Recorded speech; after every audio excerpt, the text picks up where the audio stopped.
Hey podcast community, it's Eric, and I've got something exciting for all you online entrepreneurs out there. If you're looking to take your e-commerce store to the next level, you need to check out Aurora Repricer. With Aura, you can effortlessly reprice your Amazon inventory automatically. Ready to elevate your Amazon business? Head over to MilwaukeeMafia.com/Aura. That's AURA to get started today. You're listening to Milwaukee Mafia, your podcast dose of Wisconsin Mafia and true crime history. Hey everybody, welcome back to another episode of the Milwaukee Mafia Podcast. I'm Eric. I'm Gavin. And Gavin, we're back again. Yep.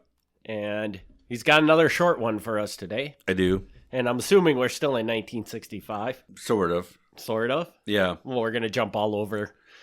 Well, so... well... Let me tell people at home, this is important so they understand. Even though I just had a book come out, Midwest Vice, pick it up now. It's a great book. I'm actually finishing up the next book. I'm 9 days away from deadline. So pretty much like all the time that I normally spend on podcast notes, I've been writing and editing other things. Things that I actually get paid for. So the podcast has not been getting the full attention that it normally does. So what I did for this time is I just kind of threw together a very short group of notes about John Doe probes, because you had asked about that. Yeah. Okay. So we're not going to do this as a Patreon. We're going to do this on a regular feed. I figured we could put this on the regular feed because it's something that comes up often enough that I think people should really know what it is. And it is just something interesting to know about the state of Wisconsin. Right? Yes. Because since we're like probably the only state. I'm pretty sure we're the only one who does it. Yeah. So this time it's a slight detour.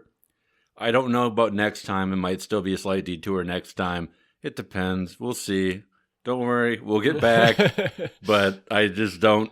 I don't have the time to devote to copying down the notes that I normally do. So, but we only have 9 days until he either makes his deadline or doesn't. So once we're at that point, then he can just go back to his normal schedule. Right. So right. So yeah. So for people at home, like even though this comes out every other week, we generally record each week. So, so this might still be the case next week. But whatever. It's still quality content. Still always quality content. Yeah, so we're going to talk about John Doe. Not super organized notes, so this might be a little out of order, but a few different ideas here. So John Doe, proceedings, probe, investigation, call it whatever you want. It gives law enforcement powers not otherwise available to them. For example, it gives law enforcement the power to subpoena witnesses, to take testimony under oath, to offer immunity from prosecution, and to compel the testimony of reluctant witnesses. The proceeding is overseen by a circuit court judge. It is the responsibility of the John Doe judge to use his or her training in constitutional and criminal law and in courtroom procedure in determining the need to subpoena witnesses requested by the district attorney, in presiding at the examination of witnesses, and in determining probable cause. So let me explain this. What happens is that somebody orders a John Doe hearing. It could be the district attorney. It could be anybody who really has any sort of authority in the county, judge, whoever. Mm-hmm. And they have a specific thing they're looking into. In our case, we've been talking about gambling most of the time. Right. But it could be public corruption, like bribery, or whatever. And it's really broad what they can do. Because unlike normally what happens, you arrest somebody, like once there's reason to suspect that you can actually charge them with a crime and get them convicted. Instead of doing it that way, you kind of go in a roundabout way. You gather up anybody who you think would know anything. You subpoena them. They have to testify. Now, normally, in a normal court proceeding, you don't have to testify. If you get called to court, you can say, I don't want to testify. Okay. In a John Doe, you can't do that. Okay. In a John Doe, if you say, I don't want to testify because then my rights of incrimination are going to, whatever, they offer you immunity. And then you have to. Okay. And if you don't, then you get held in contempt of court and you go to jail. Okay. So, it's a really strong method because it gets people to go on the record or go to jail when normally they would not have to talk. And they do that. That's very much how the John Doe probes work. They typically are targeting a person or, again, a small group of people. It's not completely a fishing expedition. It definitely feels like that sometimes. Mm-hmm. But, they have to have a reason to launch one. They can't just do it. A judge can't sign off on one if someone just says, I think there's too much gambling in this county. Mm-hmm. They have to have a reason to feel that way. Did you find any, are there guidelines of what a good reason to have one of these is? Or is it just kind of at the judge's discretion? I think it's at the judge's discretion. It's so weird. It is so weird. Typically, yeah, the district attorney is the one who will launch them. And the district attorney, they should be reasonable. They should know what they're doing. That's their job. They shouldn't be investigating things that aren't going to lead to convictions. That's not a very good district attorney if they're doing it that way. In making the determination, the John Doe judge may consider the law enforcement investigative reports, the records and case files of the district attorney, and any other written records that the judge finds relevant. So the judge will look over things that already exist to show that there's some reason to feel that things can be uncovered. Mm-hmm. It's really weird. And generally speaking, they're secret. The judge can make it unsealed. The judge could make it public. But they're never... basically, by default, they're secret. Okay. Which is how you can get away, again, with having people testify when they're not willing to testify. Because part of the granting them immunity is also that no one's going to know what they said. Mm-hmm. So even if they go on record and say, oh, yeah, I did all these things, this, and this, but, they have immunity, so they're not going to get in trouble. It's also not going to go public. Mm-hmm. So there's that. In theory, but it's surprisingly good. Mm-hmm. I will say I am impressed with how well the John Doe records seem to stay sealed. I can tell you from FBI files, there isn't a whole lot that gets out to the FBI from the John Doe, or at least not that they end up putting in reports, mm-hmm. which surprises me because they're exactly the kind of people who would do that. It's not uncommon for the FBI to put in their notes things that should not be public, but most of that is just because when they're putting it in their notes, a lot of that is because at the time they didn't know that was going to be public later. Yes, but it's still it's not uncommon if they had a guy who was in the room at the time that the hearings were going on, that guy would then go back and write a summary of it. That would not be unusual, but that doesn't typically happen. So that stays pretty well. And even about 10, 15 years ago, here in Wisconsin, we had a very, very big John Doe probe, which I'll talk about at the end of the episode. And as far as I know, almost nothing went public out of it. And as high profile as it was, things should have leaked. So I'm curious. So because maybe I don't understand the Freedom of Information Act well enough, but doesn't the Freedom of Information Act basically say that at some point the government has to make everything public? There's exceptions, but I mean generally. So they can write in and say a John Doe probe is excluded from the Freedom of Information Act. I would say that that's probably written in there. The same as tax records are not releasable. Okay. The IRS is a government agency, but somebody can be dead 50 years and you still can't see their taxes. Okay. So there are exceptions. Okay. I was just curious about that because I feel shouldn't this eventually have to come open? But I'm really surprised they don't. Because again, in that same, I get why they don't in the short term, mm-hmm. but if this was sealed and then put in a box somewhere.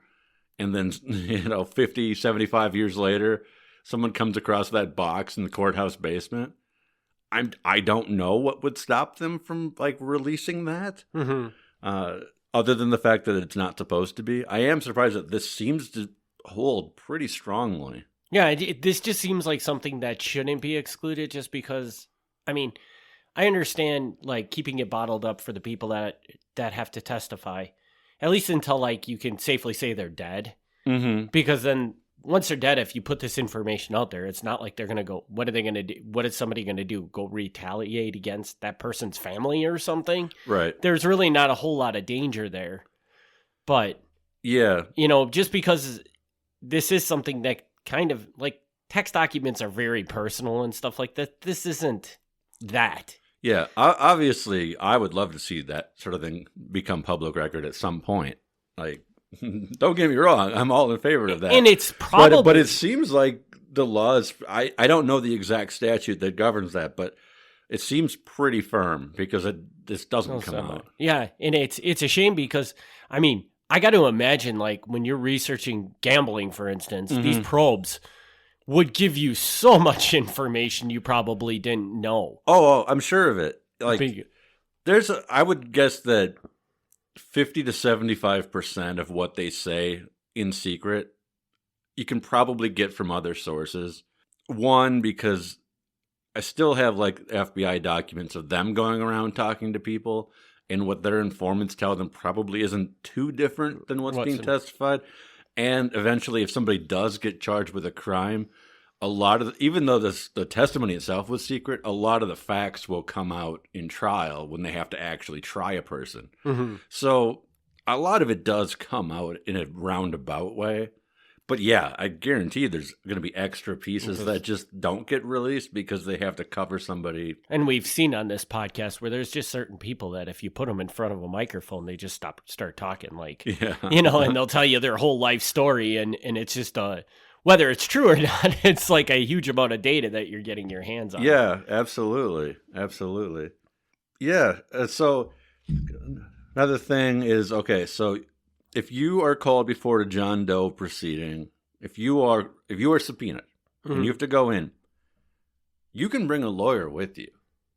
But your lawyer doesn't do a whole lot of anything. All right? Okay. Like they can be there and they can like suggest whether you answer things or not. But again, ultimately, if the judge wants to, they can say, if you don't talk, we're going to give you immunity and then you have to talk. So the lawyer may or may not help you in that situation. And the lawyer cannot cross-examine you. Okay. It's a one-sided thing. You go up on the stand, the district attorney has their list of questions, the judge listens in. You don't then get the opportunity to tell your side of a story. You only answer the one-sided questions. Okay. So, like, if you have an attorney with you and the attorney's like, wait, I have a list of questions that are going to put this whole thing in a different context, you can't do it. Not an option. Interesting. So, it's really weird. Yeah, ultimately, after this is all done, the proceeding wraps up, the judge goes over the evidence that's collected, and then we'll issue charges based on that to different people. Now, what's interesting is apparently this traces back to the days before Wisconsin was a state. Okay. This traces back to like the 1830s. I could not find like any record of the discussion of how this law was created. And I tried. I really wanted to get to that piece. But there were references to it in Supreme Court cases after the fact. And apparently, it sounds weird because this sounds like the exact opposite of how we think of John Doe today. Mm-hmm.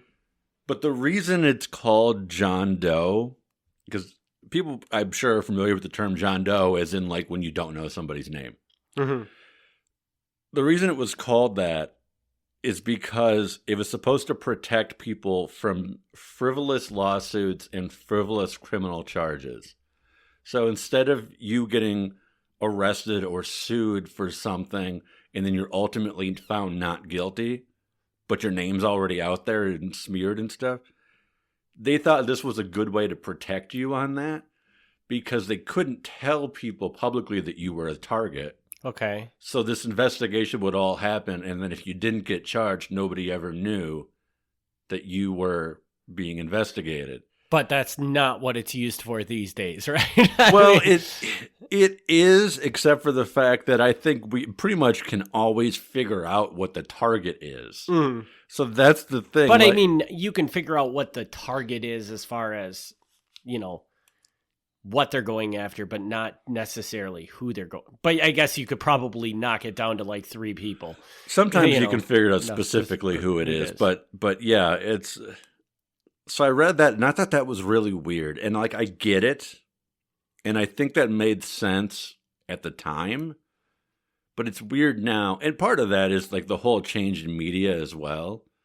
Because, you know, I mean, we had newspapers going back before Wisconsin was a state. We've had newspapers before we were a state. Mm-hmm.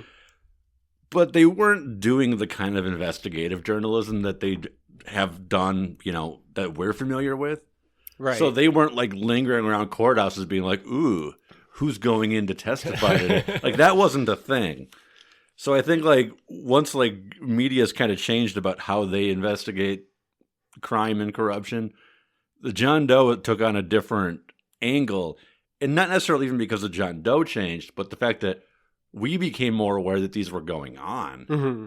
So it suddenly like is this more like sinister thing. Like, oh, they're calling in all these guys. What's going on? Whereas before, you probably never knew they were doing it. Mm-hmm. So I'm like, that's kind of interesting that the way that I think about, at least me, I can't speak for others, I guess, but the way I think about John Doe Probe changes based on the fact that the media approaches it different. But yeah, the Supreme Court in 1889 said, when the John Doe statute was first enacted, the common law practice was for the magistrate to issue the warrant on a complaint of mere suspicion, and he was protected in doing so. This was found to be a very unsafe practice. Many arrests were made on groundless suspicion when the accused were innocent of the crime and there was no testimony whatsoever against them. This statute was made to protect citizens from arrest and imprisonment on frivolous and groundless suspicion. So, according to the Supreme Court decision in 1889, if what they're saying is accurate, this was how it came about. But again, I can't find the discussion of like the legislators or whatever who like discussed it. Mm-hmm. So I don't know that that's really. I assume this is accurate. I don't know why the Supreme Court would make that up, but I couldn't find any record of the discussion of them creating the law, which I think would have been really helpful. But okay, it seemed like the Supreme Court was talking about how this was an unfair tool. Did I misunderstand what you just read there? No, they think it's a fair tool. Okay. No, they like it. Okay, my bad. Yeah, and even though like this goes back again all the way.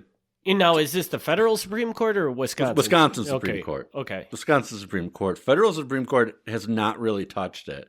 Okay. More often than not, if it ever makes it that far, the Supreme Court's like, yeah, that's a Wisconsin thing. We don't care. That's your business. Yeah, so these things have been going on for the entire history of Wisconsin. When I did a newspaper archive search, I couldn't find a record of the words John Doe in reference to one of these probes before 1912. Again, they happened, but they just probably didn't make the news very much. Or they just didn't call them John Doe. Or they probes. might not have publicly called them John Does, yeah. Yeah. But starting around 1912, I found one. And from every point since then, they're pretty consistently, they turn up. You know, in our case, like I said, we've been seeing it for gambling.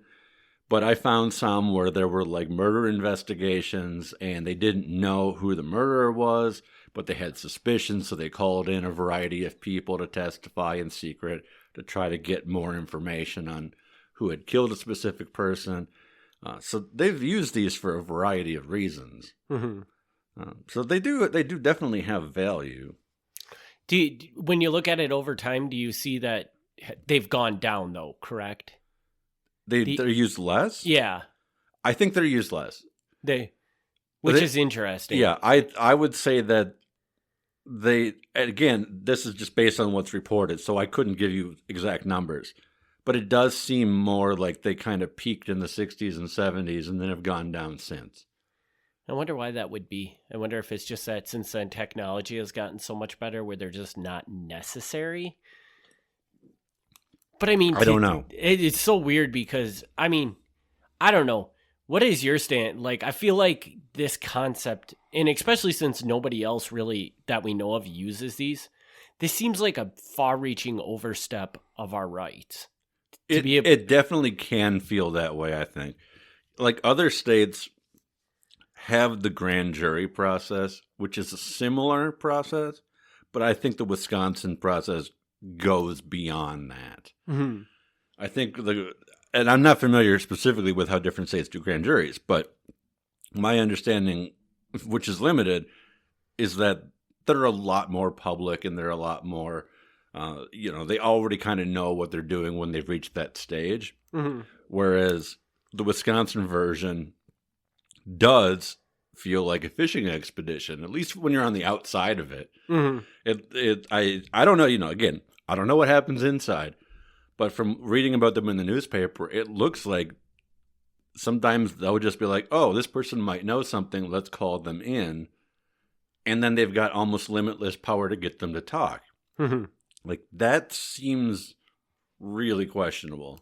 It is, but then at the same time, if you ever sat in on one of these things, maybe you would find out that, they're only allowed to ask a specific amount of questions that are based specifically on one event, so they can't really totally fish for anything that they're looking for. No, I mean, the judge should step in and stop it if it's getting outside of the range of what they're looking for. Absolutely. Mm-hmm.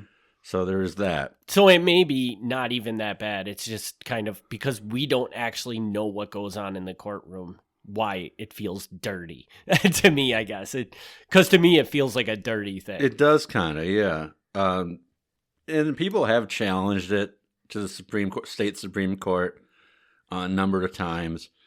In 1976, there was a woman named Hazel Washington. She was the president of Family Outreach Social Services Agency.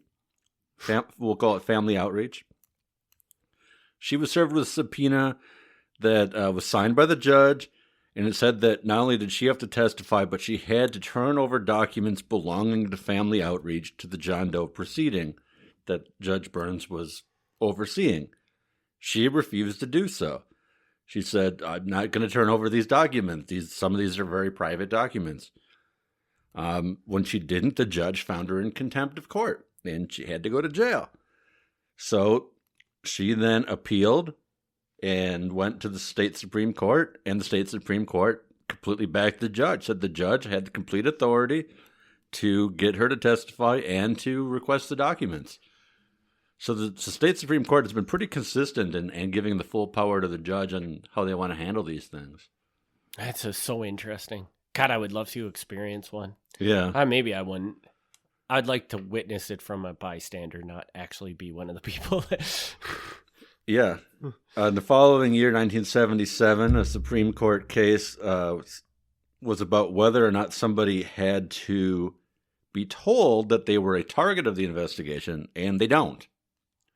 They said that, the person who thought they were a target or maybe ultimately became the target, they said, I have due process rights. I should know that there's court proceedings going on about me.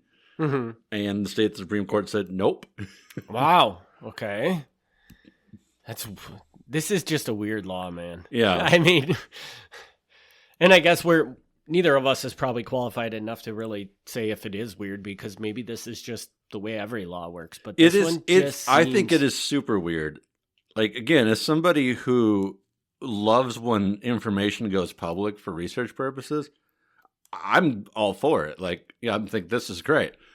But outside of that context, it is kind of concerning, mm-hmm. because I feel like this definitely gets the state more authority than it generally would to get information out of people that they would not normally get.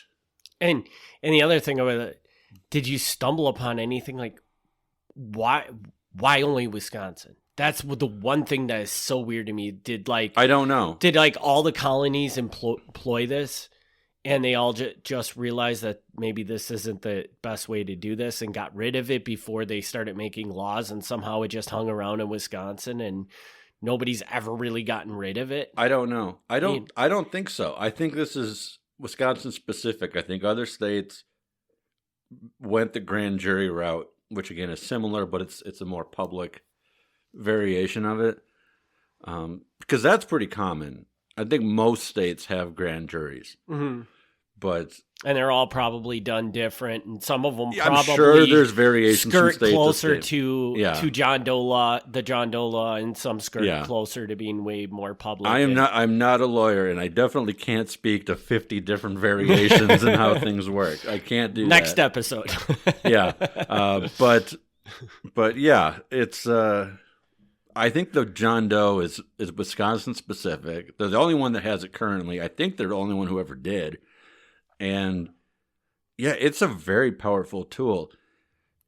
Like I said, I think it dropped off after the 60s and 70s, but it came back in a big way about 15 years ago. Okay. And this was probably the first time I had ever heard of it. And I know it was the first time a lot of people had ever heard of it, because at the time, newspaper articles were coming out explaining what it was. Okay. So, like in the 60s and 70s, I think people knew because they were regularly doing these gambling and whatnot investigations, but it had become so uncommon that they had to start printing articles explaining what it was again. I don't know if you know or if you recall, but about 15 years ago, the state of Wisconsin had a governor. Okay. And we usually do have a governor. We do, and we did then. And there were 2 John Doe probes. There was the first one that went through, and there was a second one that ended up getting shut down halfway through because they sued it out of existence. And they were basically looking into irregularities in how the governor got elected, how they were doing funding, and how they were doing various things. Basically saying that their fundraising while they were campaigning was not legit. Above board. Yeah. Okay. And it ended up that the governor did not get in trouble for it, but a number of other people did, because what they were doing was there's campaign finance limits of how much money you're supposed to give. And they found out that they were creating like shell companies. So somebody who wanted to donate $1 million but legally couldn't would funnel it through different shell companies. So this company was giving this company was giving this. And so they had investigation, and that was huge. And again, even though it wasn't public, like the newspapers were speculating on constantly, because they could kind of tell who was going into the courtroom. They didn't know what they were talking about, but they could see who was going in. Leave it to politicians to use something like this as a smear campaign for another candidate. Yeah. But then, for the second time they tried to do it, they appealed to the Supreme Court, the state Supreme Court, and they shut it down mid-investigation. And then the state Congress tried to change the John Doe law, and I couldn't tell if it actually got approved or not. So that's a failing on me that I couldn't tell if it went through or not. But they tried to change the law saying that John Doe probes couldn't be used against politicians. Okay. Which is really shady. But you know what? Honestly, I'm going to be honest with you. I kind of agree with that, because this is a tool that I feel like, they did it once now. Mm-hmm. Now I bet you it did get changed, because if it hadn't, every politician in Wisconsin would get a freaking John Doe probe on them when it came time for re-election. Yeah, and I don't know exactly how it was worded that they wanted to change it. I'm not opposed to that. Because in general, again, I've been kind of hinting at this, that I think that some of what they do might be a bit of an overreach. But I do find it a bit disturbing that following the governor getting investigated, that they want to limit it on politicians, because although what you're saying is completely true, then it becomes a tool that the parties use against each other. But also, when the John Doe probes are used correctly, they are a pretty good tool to look into bribery and corruption. So if that's covered by you can't look into politicians, that makes it difficult to look into that corruption. Right, but I just immediately go to are politicians going to use them against other politicians in the right way? I highly doubt it. They are going to use it just to smear people. Yes. I have more faith in the judges than that to not allow that to happen. Block it, yeah. But, maybe. Yeah, maybe. Maybe. And sometimes I may be naive, but I tend to feel that judges, I don't always agree with what the judges say or the decisions they make. But I tend to agree that I tend to think that they have a respect for the law and wouldn't open this up if they didn't think there was a good reason. Now, I could be very wrong, because if you go around and you cherry pick the judge that you're going to ask to open it. Exactly. And that's exactly what they're going to do. Yeah. And whether we like it or not, I like to think that judges are fair and unbiased for the most part. But they're still human beings, and they still have a political position. They have a political position, and they do have differences. I know Outagamie County best because that's where I lived the majority of my life, and it's a known thing that certain judges are more strict on some things, and certain judges are more lenient on certain things. So if you're brought to trial for something, your defense attorney will know which judge is the best judge to get for the specific thing you've been charged with. So, there's guidebooks. They can't just make up anything they want.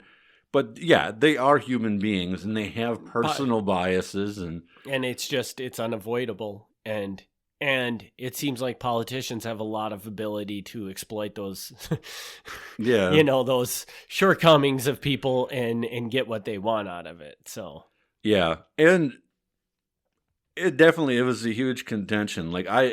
I'm not going to name who the governor was that was investigated. If the listeners don't know, I have a pretty solid idea who the governor was. If they don't know, they can find this information very easily. It was a huge thing. But kind of the blowback from that is the district attorney who opened the investigation, who is still around. I think he is still district attorney, or at least he was fairly recently. I mean, he got a lot of crap. They definitely said that he was doing it for political motives. So, that is something, whether true or not, you're gonna have to face. Yeah. And I believe if it's the governor, I think he did of something in the state that really, really divided people, where everybody was either on one side or the other side of it. Yeah. The governor in question did that thing that made people. I lived in Madison at the time, and and people in Madison did not like him. People in Madison did not like him, and it was interesting. This is kind of a personal thing. I don't normally share personal things, but when I lived in Madison, my girlfriend at the time worked downtown, within the Capitol Circle, and just trying to get there was a challenge, because there was a few weeks there where you couldn't get within a block of the Capitol building because it was packed. Yeah, it was packed so tightly with people protesting. Well, if you don't know who the governor is, then you're either not from Wisconsin, or you live in a box because Yeah, I'm not going to say his name because I don't want to turn this into a political conversation. But yes, definitely. And I'm not saying I agree or disagree with him. To be very clear, like don't assume like my positions on things. But definitely, the people who lived in Madison weren't fans. Yeah, we're not fans of that. So yeah, all right, so. So that's a little bit into the John Doe Probe, which Yeah. I'm sure is going to come up more and more. I mean, it'll come back for sure. Yeah. So hopefully that sheds a little light into it for everybody. Yeah, I wish I had like better notes where, like I said, where I could really tell you how it came about, but at least we kind of went into a few different things about it, and hope people at home got something out of this. I don't know. I don't know that I fully understand it. But hopefully we understand it better than we did last week. Yeah. Yeah. Hopefully it now becomes something where we're not like every time you say, and there was a John Doe Probe, and I'm sitting here thinking, crap, I know that word, but what is a John Doe Probe? Well, again? and if I do, just call me out on it because I can quickly say it's. I should never assume that people are regular listeners. I should always figure that people are picking up an episode for the first time. So or just remember the last time you mentioned it, what it is. Yeah.